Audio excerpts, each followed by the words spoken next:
नमस्कार and I welcome you to world affairs. मैं हूं प्रशांत धवन। आप लोग बिल्कुल ठीक पढ़ रहे हो स्क्रीन पर। जापान ने ओपनली यहां पर डिमांड किया है कि हमें चाहिए अब American nuclear weapons. Ukraine war में जो भी यूक्रेन का हश्र हुआ है ये देखकर जापान काफ़ी हद तक चिंतित हो गया है और मैं जापान को ब्लेम नहीं करूंगा। देखिए, जापान के आसपास दो बहुत ही हॉस्टाइल कंट्रीज हैं, चाइना और नॉर्थ कोरिया। और अब जापान में जो पावरफुल लोग हैं ये ओपनली कह रहे हैं कि we want nuclear weapons as well. Recently Shinzo Abe ने यहाँ पर दो बातें बोली है। पहले तो ये कहा है कि जो बाइडन को अब प्रॉपरली एक पॉलिसी बनानी होगी और डिक्लेयर करना होगा दुनिया के सामने कि कल को अगर चाइना अटैक करता है ताइवान को तो क्या यूएस ताइवान के डिफेंस में आएगा या नहीं आएगा। जो काम यूएसए ने अफगानिस्तान में यूक्रेन में किया है क्या सेम चीज जो बाइडन दोहराने वाले हैं ताइवान में। ये बात शिंजो आबे ने ओपनली बोली। उसके अलावा इन्होंने यहाँ पर यह भी कहा कि जापान अब कंसिडर कर रहा है कि यूएस के साथ एक nuclear weapon sharing pact sign कर ले। नाउ यहाँ पर आप पूछ सकते हैं but sir Shinzo Abe power में नहीं है। Shinzo Abe is not the prime minister of Japan, he is the former prime minister of Japan. क्या किशिदा साहब ने रिसेंटली ऐसी स्टेटमेंट दी है? तो देखो मैं आपको ये बता दूं, जापान के अभी के लिए जो प्राइम मिनिस्टर है फूमियो किशिदा, इनको कुर्सी पे बिठाया शिंजो आबे नहीं है। क्योंकि जो पॉलिटिकल पार्टी अभी जापान में पावर में है, लिबरल डेमोक्रेटिक पार्टी, उसके प्रेसिडेंट है शिंजो आबे। ये खुद इस वक्त पीएम नहीं है क्योंकि इनके थोड़े हेल्थ के इश्यूज हैं, बट ओवरऑल आप कह सकते हैं कि जो सरकार है जापान की ये शिंजो आबे ही चला रहे हैं। तो मैं यहाँ पर यह कहूंगा कि एक बार को किशिदा की स्टेटमेंट होती उसका कम वजन होता।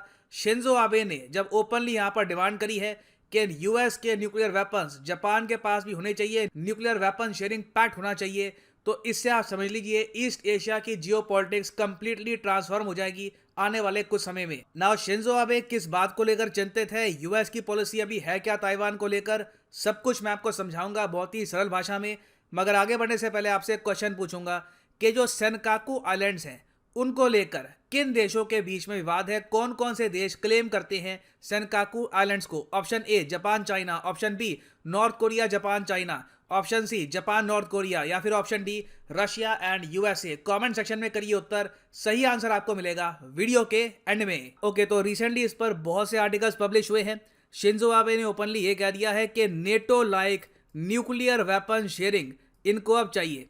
अब यहाँ पे आप कहेंगे न्यूक्लियर वेपन शेयरिंग है क्या और नेटो में क्या ऐसा सिस्टम है? तो देखिए इसका आंसर है हाँ बिल्कुल। नेटो ने एक बहुत ही अच्छा मैं कहूँगा सोल्यूशन निकाला इस चीज़ का कि यूरोप के कई देशों के पास न्यूक्लियर वेपन नहीं है तो वो खुद का न्यूक्लियर प्रोग्राम ना स्टार्ट कर दे। इसको अवॉइड करने के लिए नेटो कंट्रीज़ ने ये कहा कि यूएस अपने कुछ मिसाइल्स इन कंट्रीज़ में डिप्लॉय करके रखेगा। इससे यूएस को भी एडवांटेज मिलता है कि कल को अगर स्ट्राइक करना है तो उनको ज़्यादा मिलिट्री बेसिस मिल जाते हैं और इन कंट्रीज़ को भी एक आप कह लीजिए एक सुरक्षा कवच मिल जाता है। इनको भी काफ़ी सेफ फील होता है कि हमारे देश में भी न्यूक्लियर वेपन्स हैं, चाहे कंप्लीटली हमारे ना हो but they can be use from our country. तो आज के समय जो वर्ल्ड मैप है ये आपके सामने है। जो ये नीले देश है ये सब कहते हैं कि जी हम हैं न्यूक्लियर वेपन फ्री कंट्रीज, मतलब कि इन कंट्रीज ने साइन करके लिखा हुआ है कि हम कभी भी न्यूक्लियर वेपन्स अपने देश में अलाउ नहीं करने वाले, ना न्यूक्लियर वेपन कभी बनाएंगे। फिर जो लाल देश हैं ये सब है न्यूक्लियर आर्म्ड स्टेट्स जिनके पास खुद के न्यूक्लियर वेपन्स हैं। फिर जो आपको ऑरेंज देश दिख रहे हैं यहाँ पर, जैसे कि टर्की हो गया, उसके अलावा आपको दिखेगा यहाँ पर जर्मनी है, इटली है, ये सब ऐसे देश है जो न्यूक्लियर शेयरिंग पैक्ट के अंडर यूएसए के न्यूक्लियर वेपन्स अपने देश में डिप्लॉय करके रखते हैं कि कल को अगर मान लो रशिया को या फिर किसी भी और देश पर अटैक करना है तो यूएस इन्हीं कंट्रीज से अटैक कर सकता है और ऑब्वियसली जो टोटल स्ट्राइक टाइम है ये इससे काफी हद तक कम हो जाएगा। और न्यूक्लियर शेयरिंग बिल्कुल एक प्रॉपर आइडिया है नेटो का। इस पर आपको विकिपीडिया पेज मिलेगा, नेटो की वेबसाइट में इन्होंने डॉक्यूमेंट पब्लिश कर रखे हैं कि देखिए हमारा जीनियस आइडिया है न्यूक्लियर वेपन शेयरिंग, इससे हमने कई देशों के न्यूक्लियर वेपन प्रोग्राम को रोका है, वर्ल्ड पीस कायम किया है। अब जापान यहाँ पर यह कह रहा है कि जी थोड़ा बहुत ये जो वर्ल्ड पीस है ना ये हमको भी चाहिए, और जापान की जो ये स्टेटमेंट है ये मैटर बहुत हद तक करती है। अब यहाँ पर आप कहेंगे मगर जापान और यूएस के बीच में तो एक डिफेंस पैक्ट है जिसमें साफ साफ लिखा है कि कल को जापान पे अटैक होता है तो यूएस मानेगा कि यूएसए पे अटैक हुआ है, तो यूएसए के पास न्यूक्लियर वेपन्स भी हैं, तो बाय डिफॉल्ट उस एग्रीमेंट से जापान को मिलती है एक न्यूक्लियर अम्ब्रेला। तो जापान को किस बात की चिंता?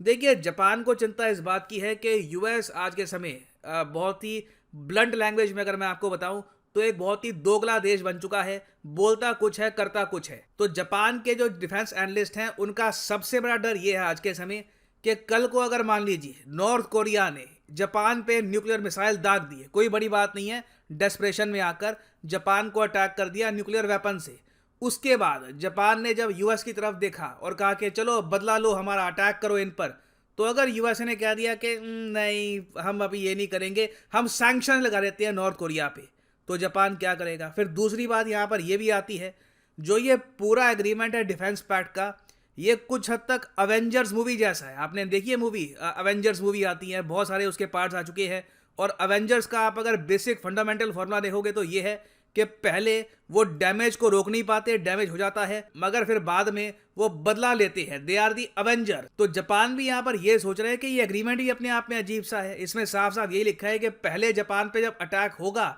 उसके बाद यूएस रिएक्ट करेगा। तो जापान यहाँ पर सिंपली ये कह रहा है कि देखिए ये जो एग्रीमेंट है इसके अंडर हम सेफ फील नहीं कर रहे। शिंजो आबे ने क्लियरली यहाँ पर अपने पूरे इंटरव्यू के दौरान ये बात बोलती है कि इस पर्टिकुलर एग्रीमेंट से जापान की सिक्योरिटी अभी इंश्योर नहीं हो रही। इनको अब ये भी चाहिए कि यूएस के न्यूक्लियर वेपन्स जापान में डिप्लॉयड हो, ताकि कल को कोई भी देश जापान पे अटैक करने से पहले ये सोचे कि जो जापान में मिसाइल डिप्लॉयड है ये लॉन्च ना हो जाए। अगर ये लॉन्च हो गए तो प्रॉब्लम आ जाएगी, हम पे भी अटैक हो जाएगा। तो यूएसए क्या इस न्यूक्लियर वेपन शेयरिंग प्रोग्राम को लेकर मानता है या नहीं मानता, आई डू नॉट नो। देखना होगा। मोस्ट प्रॉब्ली अभी जो यूएस की सरकार है ये तो बिल्कुल नहीं मानने वाली।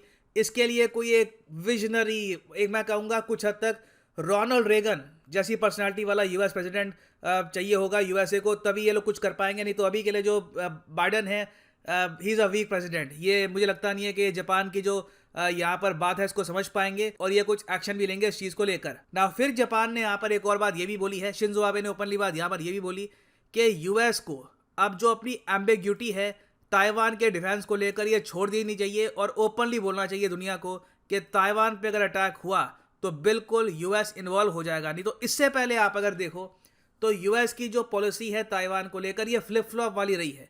फ्लिप फ्लॉप वाली कैसी रही है मैं आपको समझाता हूँ। जो बाइडन से 2021 में एक सेमिनार में एक स्टूडेंट ने यह पूछ लिया कि अगर कल को ताइवान पे अटैक होता है तो क्या यूएस ताइवान के डिफेंस में आएगा। जो बाइडन के मुंह से निकल गया कि यस आएगा। चाइना ने इसको लेकर आपत्ति जताई क्योंकि चाइना ने यहाँ पर यह कहा कि यूएस की जो ऑफिशियल डॉक्यूमेंट में पॉलिसी है वहाँ पे तो ऐसी बात लिखी नहीं है। और फिर बाद में यूएसए के जो डिफेंस सेक्रेटरी है इन्होंने जो बाइडन को करेक्ट करते हुए ये बोला कि नहीं हम ताइवान के लिए जंग स्टार्ट नहीं करेंगे, हम ताइवान को हेल्प करेंगे खुद को डिफेंड करने के लिए। जैसे इन्होंने हेल्प किया अफगान नेशनल आर्मी को खुद को डिफेंड करने के लिए, जैसे ये आज के समय यूक्रेन की हेल्प कर रहे हैं कि जाओ खुद का काम करो, खुद को डिफेंड करो। तो ये जो पॉलिसी है यूएस की बहुत डेंजरस है और जापान यहाँ पर एक बहुत ही ऑब्वियस बात बोल रहा है। इतनी जियोपॉलिटिक्स आप भी समझते हैं कि जो एक इमेज बन गई है यूएसए की अंडर जो बाइडन कि बहुत ही सुस्त सा देश है, ना कोई वार्निंग देगा, अपने सारे प्लान्स पहले ही बता देगा, फिर चुपचाप बैठ जाएगा। ये जो इमेज है इट इज़ वेरी डैमेजिंग। जो बाइडन ने मैं कहूँगा यूएसए की जो कई दशकों से एक इमेज बनी थी as a proactive aggressive country, इस इमेज को कुछ ही सालों में कुचल दिया है। तो इसलिए जापान अपनी जगह ठीक है। ये कह रही है कि प्रॉपर आप एक पॉलिसी बनाइए, डिक्लेयर करिए गवर्नमेंट लेवल पर कि यू विल डिफेंड ताइवान। अगर ऐसा आप नहीं करते तो क्लियरली इंडो पैसिफिक को लेकर आप सीरियस नहीं है। ये बात बिल्कुल अब ऑब्वियस लग रही है कि चाइना आज नहीं तो कल कभी ना कभी ताइवान पे अटैक कर लेगा। यूक्रेन में जितनी आसानी से रशिया ने जो देश तोड़ लिए और लगातार ये कीव की तरफ बढ़ रहे हैं वो देखकर चाइना को बहुत एनकरेजमेंट मिली होगी ना। आप में से कुछ लोग हो सकता है कि एक सवाल यहाँ पर पूछे कि हमारे पास भी न्यूक्लियर वेपन है तो हम एज इंडियंस हम लोग क्यों नहीं यहाँ पर डिप्लॉय करते जापान में न्यूक्लियर वेपन्स। देखिए ये हमारे यहाँ कर पाना बहुत ही मुश्किल होगा क्योंकि इंडिया में ही इसको लेकर बहुत विरोध होगा कि हम लोग जो ये वॉर है ग्रेटर वॉर उसमें क्यों घुस रहे हैं, जापान के डिफेंस में क्यों आ रहे हैं, हमको खुद के डिफेंस पे फोकस करना चाहिए।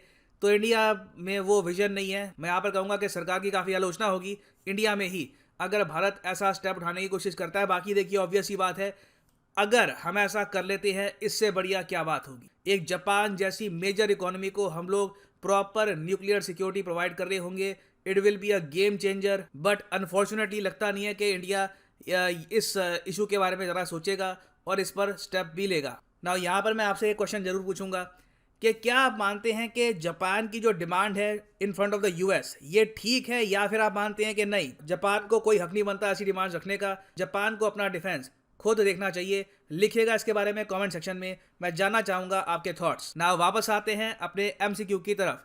Which of the following countries claims the ownership of Senkaku islands? तो सही उत्तर इसका है ऑप्शन ए, जापान और चाइना। जी हाँ, नॉर्थ कोरिया क्लेम नहीं करता सेनकाकू आइलैंड्स को, और सेनकाकू आइलैंड्स यहाँ पे आप देख पाओगे बिल्कुल जापान और चाइना के बीच में आपको मिलेंगे। अभी के लिए इन आइलैंड्स को गवर्न कर रहा है जापान, मगर चाइना भी क्लेम करता है इन टापुओं को। और फाइनली यहाँ पर मैं ये भी ऐड कर दूं कि अगर आप लाइफ में एक बार प्रॉपरली यूपीएससी एग्जाम के लिए प्रिपेयर करना चाहते हैं तो कमेंट सेक्शन में जाओ, यहाँ पे आपको मिलेगा ये लिंक यूपीएससी सीएससी प्लस का, यहाँ पे करो क्लिक और यहाँ पे आप परचेज कर पाएंगे अनअकैडमी का यूपीएससी कॉम्बो पैकेज, जिसके अंदर ना सिर्फ प्रीलिम्स और मेंस, ऑप्शनल की भी तैयारी आपकी हो जाएगी इन अ सिंगल परचेज। ऑप्शनल आपकी चॉइस का होगा, history, geography, political science, which ever you choose.